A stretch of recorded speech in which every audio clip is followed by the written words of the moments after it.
Saad sa Biblia ang nakaraang Kwaresma, ang pagpipinitensya at ang mga pabasa.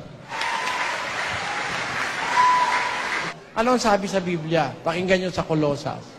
Ang mga bagay na iya'y katotohanang mayroong anyo ng karunungan sa pagsambang kusa at sa pagpapakababa at sa pagpapakahirap sa katawan, ngunit walang anumang kabuluhan laban sa ikalalayaw ng laman. Kita nyo? Tatanungin lang naman natin, may sagot ang Biblia eh. Yung pagpapakababa, yung pagsambang kusa, yung pagpapahirap sa katawan, walang anumang kabuluhan laban sa ikalalayaw ng laman. Walang...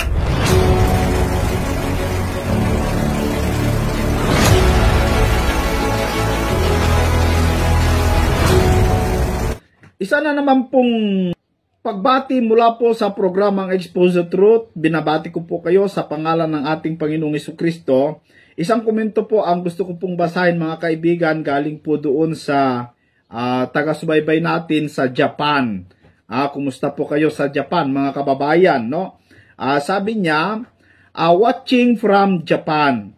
Salamat po parati, Brother SL TV, sa pag-share mo ng mga recorded video Bible study ni Brother Eli.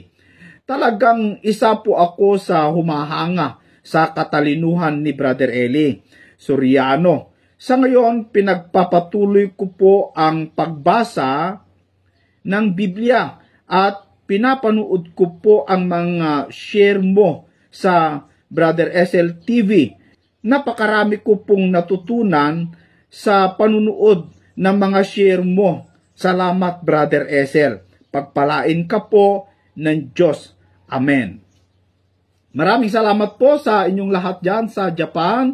Mabuhay po kayo dyan, mga kaibigan. Sana po ay pagpalain po tayo ng ating Ama. Mayroon na naman po akong gustong ibahagi sa inyo na video, mga kaibigan. Ito po ay video ng ating kapatid na Eli. Na ito'y tungkol po sa tinatawag nilang Kwaresma o yung mahal na araw. No? Napakaganda po ito. Gusto ko pong ibahagi sa inyo, mga kaibigan. Kasi may nagtanong sa ating kapatid na Eli kung yung pagpipinitensya ba ay biblical. Kasi po, may nag-comment po sa atin na ganito po ang kanyang komento. Medyo may katagalan na ito, mga kaibigan, pero may nakita kasi akong video ng kapatid na Eli, kaya ito, ipalabas ko na, mga kaibigan. Si kapatid na tester lang, tsaka po yung video ni Brother Eli na nagtanong sa kanya tungkol sa pinitensya. So, heto na po, kapatid na tester lang, yung hinihingi mong video about po sa Kwaresma.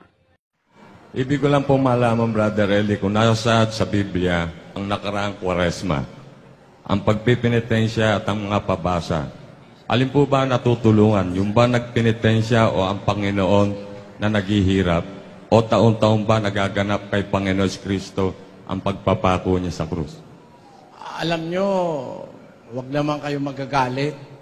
Ewan ko kung di kayo nakakahalata. Hindi ba pagka Pasko ng kapanganakan, di ba lagi December 25? Di ba December 25 yung Pasko? Eh bakit pagka kamatayan iba-iba? Minsan Abril, minsan Marso. Di ba kayo nakakahalata, niluloko tayo? Tulad ngayon, mga kaibigan, di ba Marso ngayon ang tinatawag nilang mahal na araw? Nung nakarang taon ay Abril eh. Kahalata na kayo. Biro mo, meron ba naman taon-taon itong mamamatay Biyernes? Halimbawa, yung tatay mo namatay ng Biyernes, sa isang taon, pag ipinagdiwang mo yung kamatayan tatay mo, hindi Biyernes uli yun, maaaring Sabado, maaari Huwebes. Lalo na, pagdating isang taon, iba na namang araw yun. Hindi ba? Si Kristo naman, ting mamamatay, Biyernes lagi. Iba-iba, petsa. O hindi pa kayo nakakahalata ron? Ewan ko sa inyo, kung di kayo nag-iisip. Pag nanalangin ka, Ginoong Maria, paano naman naging Ginoo si Maria? Hindi ka ba nakakahalata? Ginang na ginang yun. Ba't na naging Ginoo naman?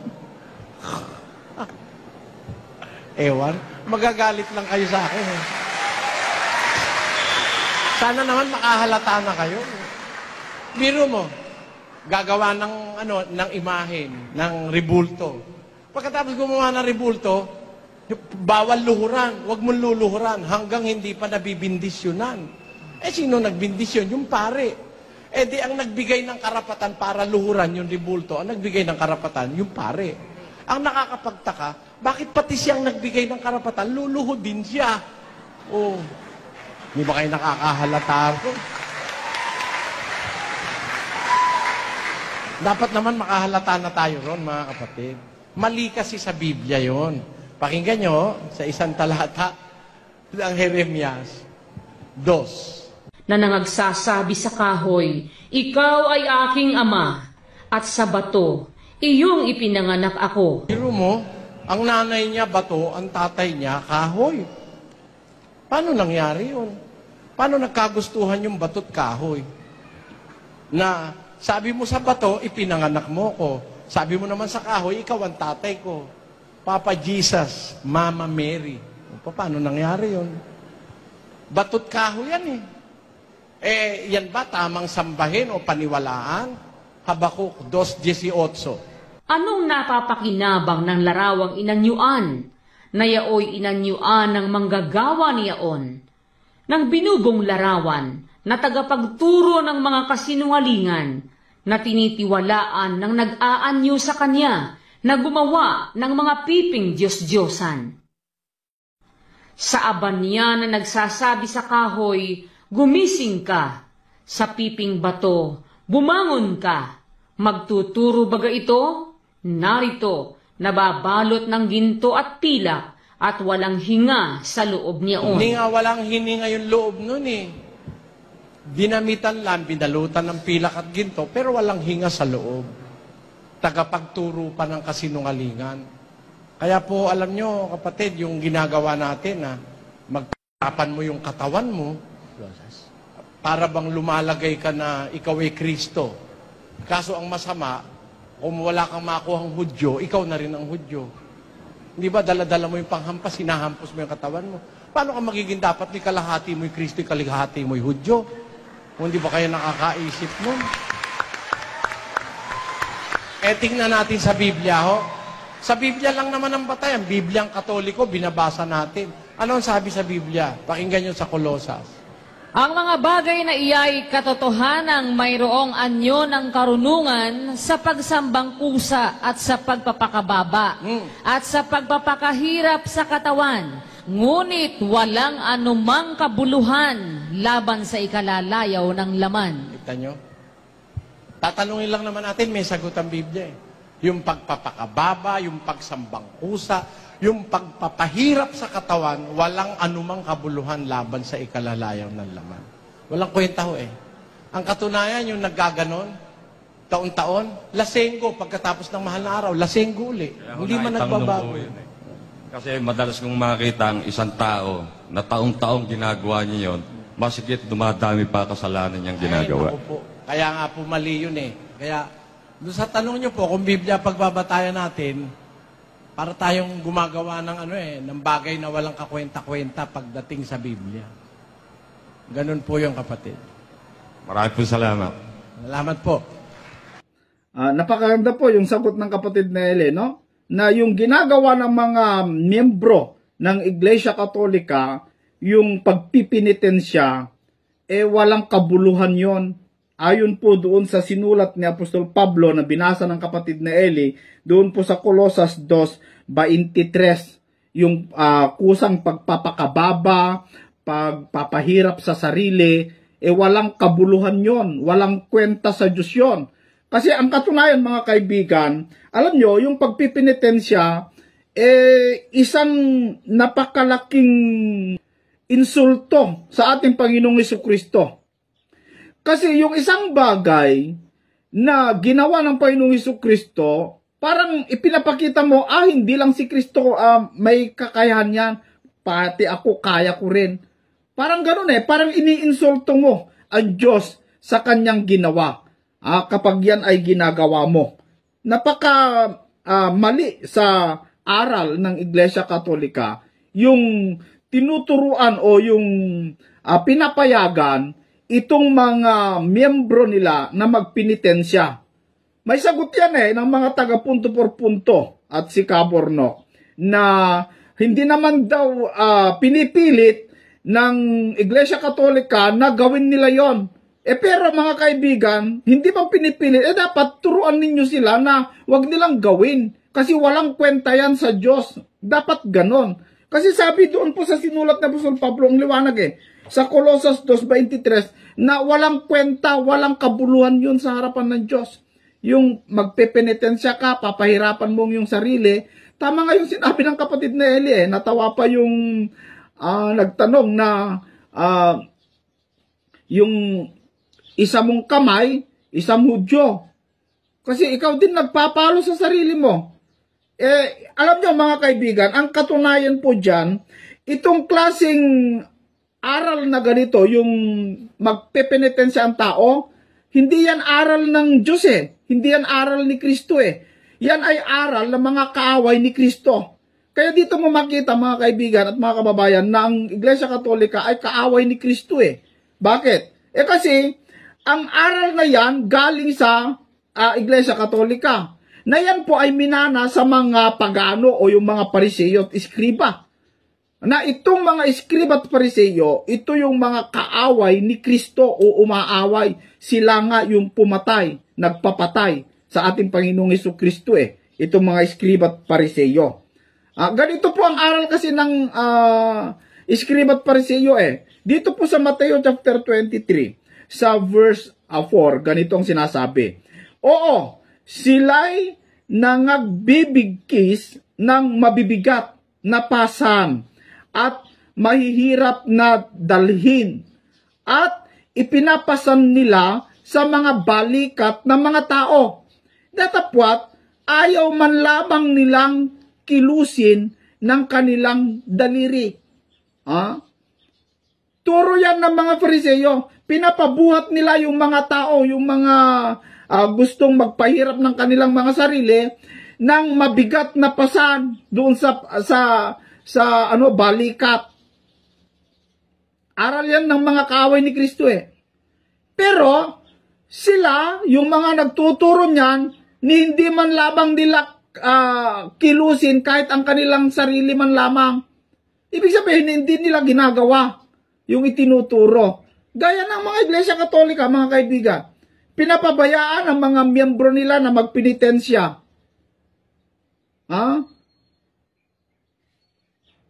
Hindi man lamang sinila. Meron ba kayong napanood o nakita na isang pare na nagbuhat ng krus, nagpenitensya?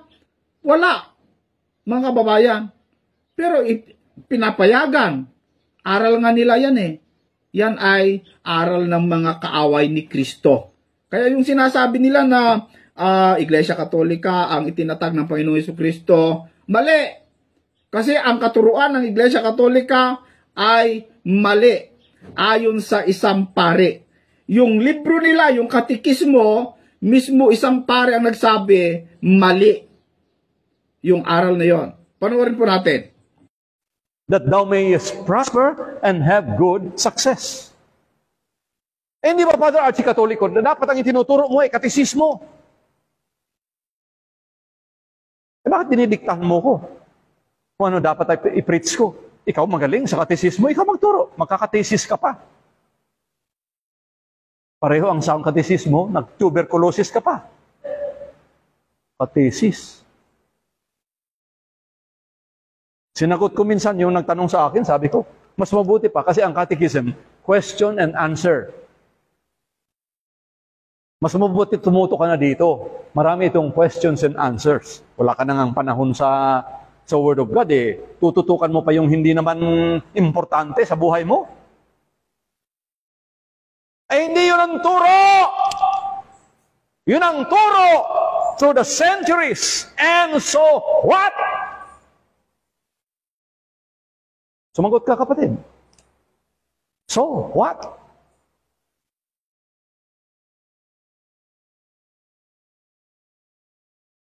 Biro mo, kung hindi ka naturuan itong pandemyang na ito, aywan ko na. So maliwanag po yung ating napanood, mga kaibigan. Isang pari yan, mga kaibigan. Si Padre Archie. Magkakaiba sila ng aral. Buti pa itong pari. Alam niya na walang kwenta yung katikismo mga kaibigan. Mas mabuti pa, sabi niya, ito ang tutukan mo, yung Biblia, kaysa yung hindi importante na katikismo. Aba, mga kaibigan, isang pare ang nagsabi. So, ibig sabihin, nakita niya, mas mahalaga at mas mabuti at mas tama yung aral ng Biblia kaysa yung ginawa nilang katikismo. Bakit kasi gumawa pa kayo ng katikismo, ng libro ng mga pare, mga Iglesia Katolika? Ba't pa kayo gumawa? May Biblia naman, mga kababayan. At kung talagang kayo ang itinatag ng Panginoong Jesucristo, bakit kayo nagtuturo o pumapayag sa labag sa aral ng Diyos? Ganito po kasi ang sinasabi dito po sa 1 Corinthians 6:9. O hindi ba ninyo nalalaman na ang mga liko ay hindi nagsisipagmana ng kaharian ng Diyos? Huwag kayong padaya. Kahit ang mga mapakiapid, ni ang mga mananamba sa Diyos-Diyosan, ni ang mga mangangalunya, ni ang mga nagsasababae, ni ang mga mapakiapid sa kapwa lalaki, ni ang mga magnanakaw, ni ang mga masasakim, ni ang mga nanglalasing, ni ang mga mapagtungayaw, ni ang mga maglulupig, ay hindi mangagmamana ng kaharian ng Diyos. So yung gumagawa ng ganon, hindi po magmamana ng kaharian ng Diyos. Yung makikiapid o magsama ng babae, lalaki, manlalasing, mapagsamba sa mga Diyos-Diyusan, hindi po magmamana ng kaharian ng Diyos yun bakit kayo po papayag sa ganung estilo? Ito pa, meron pa akong ipapanood sa inyo, mga kaibigan. Pronouncement. With the power vested in you, the Latin Witness Christian Church in the Philippines, I now pronounce you partners in life. You may not kiss each other.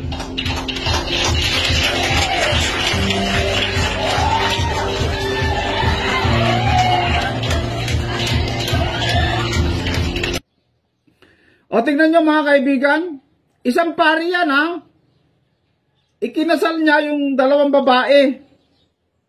Kung ikaw ang tatag ni Kristo, bakit ang aral mo kalaban ni Kristo? Hindi ba suwail ang tawag dyan, mga kaibigan, mga kababayan? Alam nyo, mga kapatid, sana mabuksan lamang ang kaisipan ng tao, ang mga mangkikiapid sa lalaki, babae sa babae, at yung mapagsamba sa Diyos-Diyosan, yung manlalasing, Mr. Darwin Gitgano, yung manlalasing, pati yung mga kasama mo, no?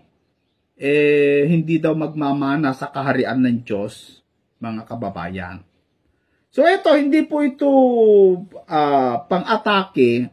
Ito, gusto lang talagang namin buksan ang pangunawa ng mga tao. Sana po ay maunawaan nyo ang programang Expose the Truth at sana po ay maliwanagan po kayo sa katotohanan.